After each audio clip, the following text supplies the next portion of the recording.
Welcome everyone. So today we are going to solve a very nice problem which lot of people could not do. Okay. So the whenever I say this, that means they could not do it orally or they could not do it under 60 seconds.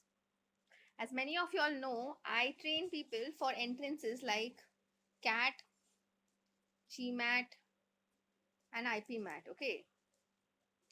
So in these kind of entrances, your target is to either finish the sum orally or to do it under 60 seconds.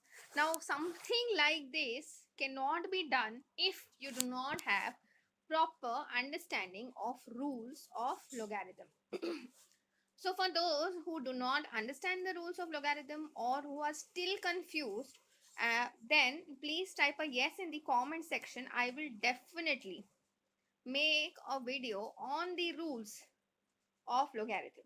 Okay, now let's try and understand how do we do this under 60 seconds. So one very important rule of logarithm is what? Log of a to the base b can be written as a fraction, as nothing but what? Log of a upon log of b.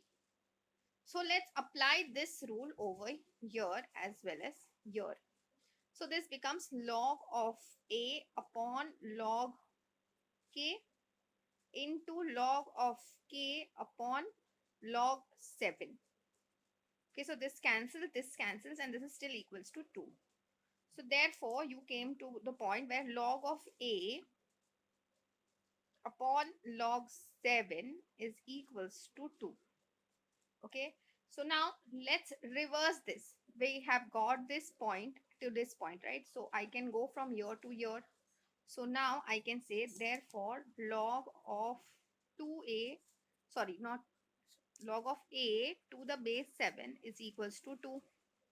Now please understand there is another rule in logarithm. When you have log of a to the base b equals to c, you can completely get rid of the log by making a equal to b raised to c. So whatever is your base becomes the base over here, and this value becomes your index. So using that, I can say a is equals to 7 raised to 2. Therefore, I can say value of a is nothing but what? 49. I hope this is very clear to everyone. That's it for today. I will see you in the next video.